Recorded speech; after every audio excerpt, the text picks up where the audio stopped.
We were gonna start off talking kind of about the old days. So if you wanted to take it away, like where you were at kind of before your life transition into where you are now, just because I know there's like a huge difference kind of in where you were before you were in university, even when we first met. Yeah, absolutely. Yeah, I was trying to think of like where should I start the story, and I wanted to think back to like 2015, like a 13-year-old Cece, kind of back when I met Kim, and I just wanted to talk a bit about like Jamestown, and the pride of living in Jamestown, and the experience that we had together. Even my current partner is from Jamestown, so we have some love there. Kim, I can see you getting some Yeah. energy. What are you feeling, girl? Yeah, so I might get a little emotional, That's allowed. silly. But recently, we'll start with recent and then we'll kind of like backtrack. Recently, we just did a memorial in Jamestown and we got to like, Cece didn't come for the walk with us, but we got to go for a walk, my sister and I and my niece and nephew who like were the minis back then, right? When we were actually minis but thought we were adults, whatever.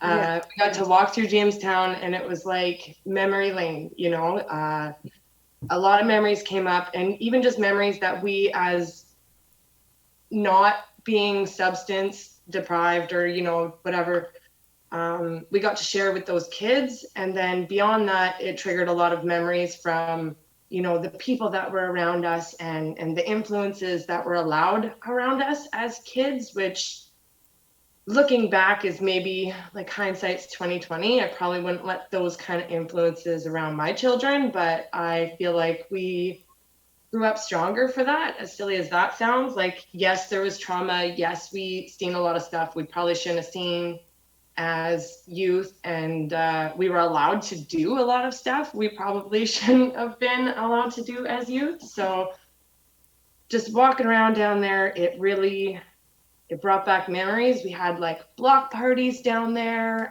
We knew almost everybody on the street. You know, it was one house to the next house. We would stay here. We would drink there. We would smoke there. We would bonfire back here. You know, we would do lots of trekking, just walking around through Jamestown. Because what else do you do when you're a kid? You got no wheels. You got nothing better to do. I mean, it. It was interesting, to say the least, to be able to do the mural down there in support of like pride of our own neighborhood, right? It was pretty cool. Yeah. To speak to that mural, it was a tribute or a memorial to Kenneth Miskmans, which I've mentioned on the show before, which is Kim's baby brother, and her boy twin. So I don't want to get too much into it or make her cry, but we recently lost Kenneth. So we were able to be down there. So like a big part of that neighborhood is just like an era or an energy or even a good time. Like there's good memories in what we were facing, as young people. We were impoverished. Our parents were surviving. So that's why we lived in low rentals. I lived downtown. He lived right in Jamestown. Like we lived there because that's where our parents could afford to live. And then so that's how we ended up being influenced to, you know, folks that might not have been good influences, but also people that, you know, had really big hearts and were just trying to survive too. Um, so yeah, we were definitely like, you know, there was adults around that like were sick and, you know, gave us direct access to drugs. And I'm not talking marijuana, because like, you know, we can. Marijuana was definitely subtle compared to the access of things that we had in our lives. So Yeah, access to opiates as teenagers, like under 15, like just being handed opiates like they're candy, like here you go, you would like this. yeah, um, so like, and I don't know if we necessarily like in hindsight if we had like seeking behavior where we were looking for it. We were just kind of like around, and it just like it was there. Everybody knew everybody. We'd be from house to house parties. You know, we did dances. We like that was a big thing in the Sioux that you don't see now. And I kind of wish they did those still. or more of them, like a safe place where you can go. And like, yeah, we like probably drank before and like probably consumed substances before, but we like were able to go to a safe place and like an outlet and jam. um wasn't And always that was one of our things, eh? Like we'd go and we'd just jam. That was we would dance and dance and dance. We would dance out the substances. We would drink, we would go, we would dance, we would sweat it out. Like that was one of our favorite pastimes. And like even at parties and stuff within the neighborhood, like we would be drinking, we would be bombed, and we'd be like, wow, let's dance, you know, like Mhm. it was one of our only probably healthy, active outlets as youth. As young people, yeah. And it was like affordable. Like we didn't really have like extracurriculars. Like Connie, I don't know if you can like relate to being a young person like growing up in this area, but there Uh, wasn't like if you can For avoid it. me, my experience wasn't being in one place. I was raised military. So like I left Sault Ste. Marie when I was 2.5, and I didn't come back until my mom and my stepdad were actually splitting. So I had to make the choice to stay down south in Barrie, where I'd like pretty much grown up and made all my childhood friends, or come back up north and start high school. And at the time, since my mom and my stepdad of like 13 years were splitting up, I decided to come back to the Sioux. I wanted to see like where my mom and dad met. So I chose to go to White Pines. And a lot of really shitty things happened to me that summer. And I just really wanted to like pretend it never did. And I didn't talk about those things for almost 10 years. But following that summer was when I started finding substances, and I started finding the street scene in Sault Ste. Marie and skipping school because anxiety and depression and just Mhm. like being social were really huge triggers for me. Because like I just didn't want to be around anybody. I didn't really know these people. I had known a few of them from living up here in the past, but they were all so different. Like everybody changes from fourth and fifth grade to the first year of high school, right? So it was really trying. And at that time I had already like dabbled in smoking cigarettes, and I'd tried smoking marijuana. So I figured, well, run out to the smoking section, see if I can bum a smoke and start a conversation that way. And that's where I started meeting people who liked to skip school, or even just people who had like a little bit of weed, or someone who could get us some booze. And I was like, yo, I can find money. Like, let's Mhm. go just do something, anything else. Let's get out of our heads for a bit.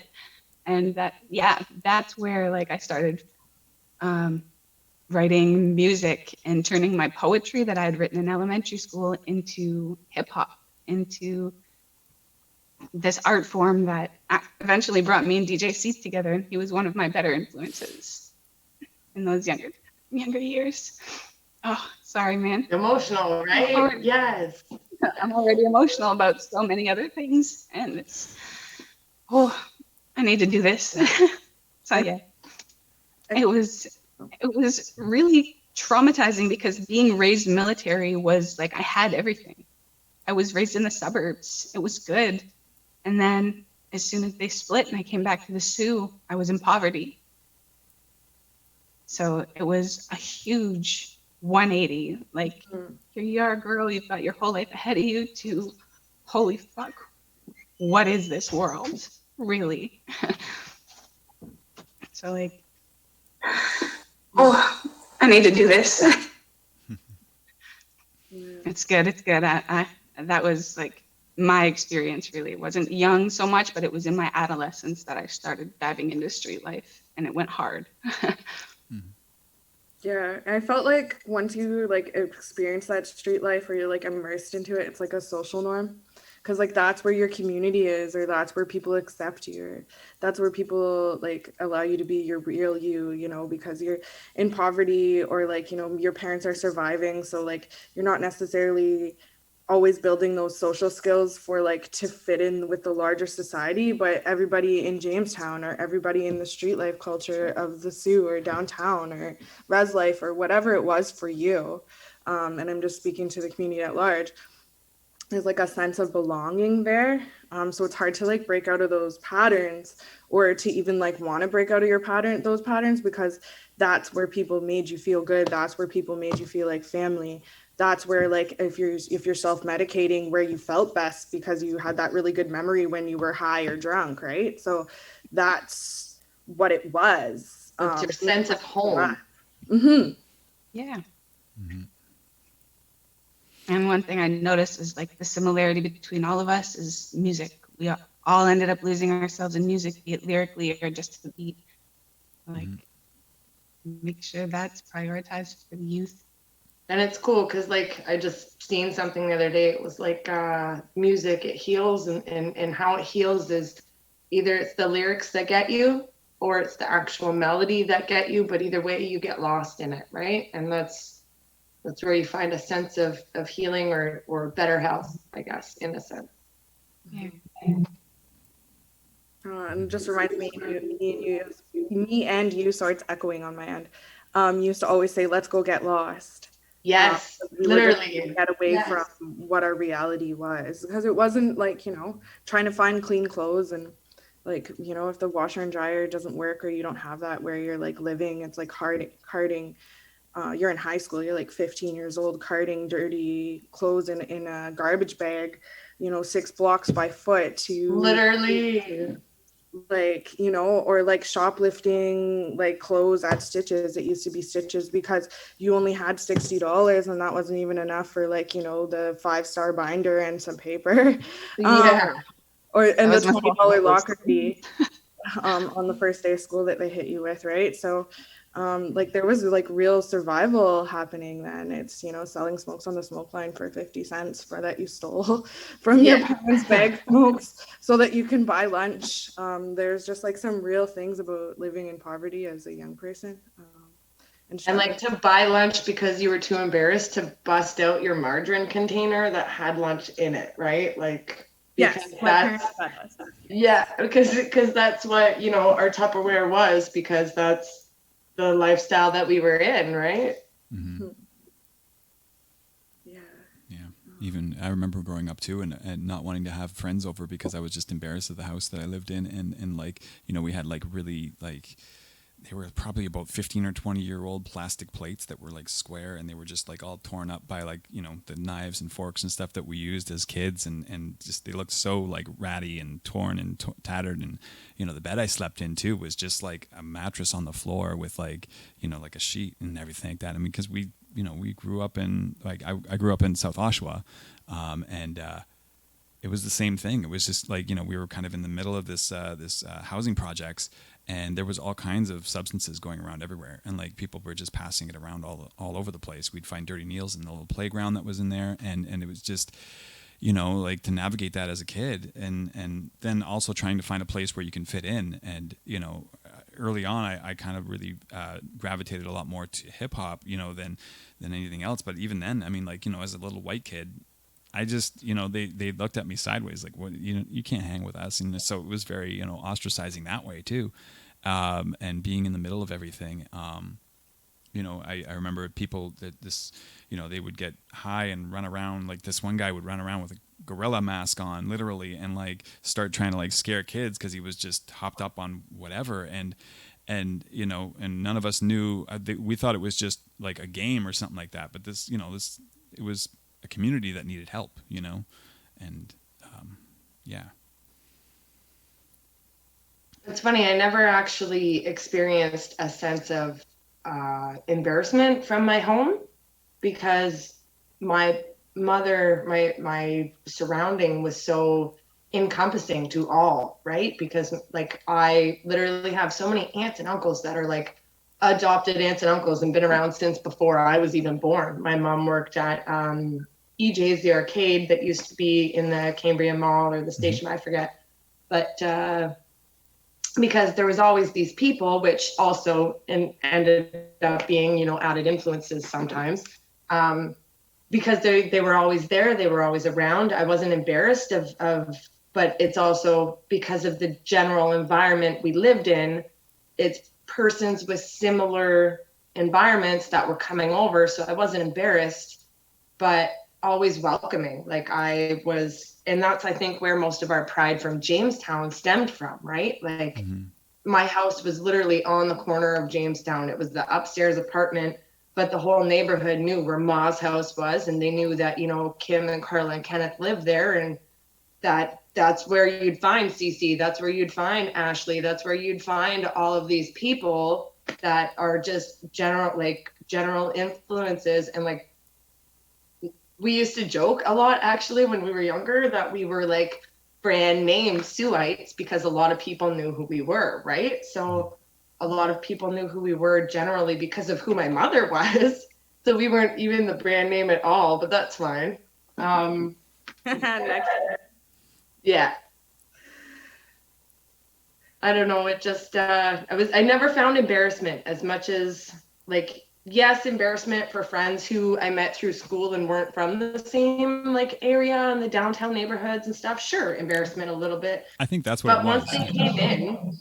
once they came in, they were welcome, and I felt no shame. I found my pride again, right? Like, I don't know if that makes sense. Oh, it does make sense. But they were also seeking outlets that I had available in my neighborhood. So that's probably why my pride was like, hey, I know where to go. Yeah, because you're super cool.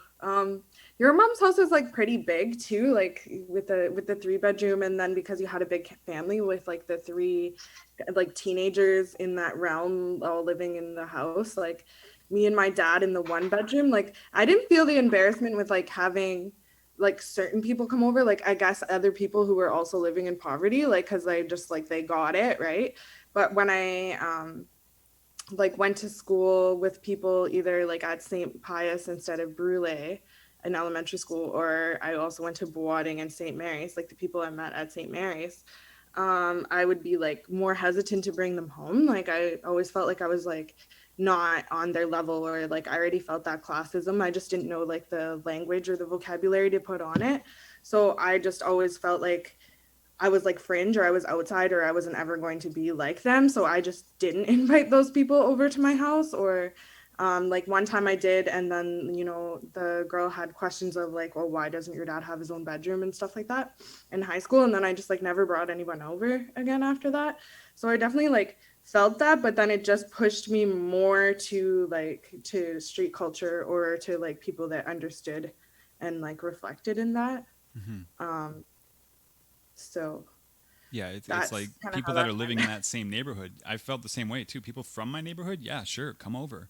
But I mean, you know, in the area of South Oshawa that I lived in, I mean, there was like kind of like the they called it like the ghetto area, and then not even maybe about 5-10 minute walk was like a lot nicer housing and better. And then like, you know, there was the junior high. We were grade 7 and 8, that was up the hill from where we all lived. Lake Vista, and that's kind of where everybody kind of conglomerated, and like so I made friends there. You know, I was moving around from school to school a lot too, so I didn't really stay at the same school for any more than 2 years at a time. At one point, I think I was out of school for like half a year and then moved to somewhere else, just because we moved around so much. We were trying to find housing that we could afford, you know. And so as a result, I ended up like kind of dropping in on a lot of different like school environments where people were already there the whole time, like, you know, going into grade 4 or grade 5 or whatever. These people knew each other all the way from kindergarten. Well, I'm just this new kid, you know, that like was at this other school, don't know any of these kids. Some of them are like from the rich neighborhood, some of them are from the poor neighborhood. I don't know who. So I'm starting to make friends where we have commonalities, and next thing you know, I'm like friends with this like kid that's more well off, and I'm just like, you know, let's just go to your house, like, you know. Yeah. Yeah, I really relate to that because I grew up in like the GTA. I grew up in between Toronto and Mississauga. We've moved back and forth. Yeah, sometimes we've moved twice a year, sometimes more, just because my mom was by herself after my dad went away, and you know, it was tough in that area to afford housing. So like, I mean, mom and I shared a bedroom like you and your dad did, Cece. We shared a bed for God, like 13 years. Until like my mom met my stepdad, and that all kind of changed. Like I didn't live in the suburbs until that point.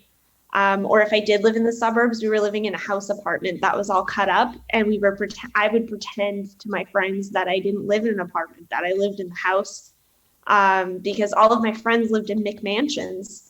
And all of my friends would have birthday parties at Trampoline World and like be giving out like full size things as gift bags and like all this stuff. And I wouldn't have a birthday party because I was too embarrassed. My mom used to try to throw them and I'd be like, no, like I don't want to. Don't do it. Don't do it. Yeah. Like I'm similar, I guess, to you more, Steve, because like the GTA, it's hard to grow up in when you're living in a poor family.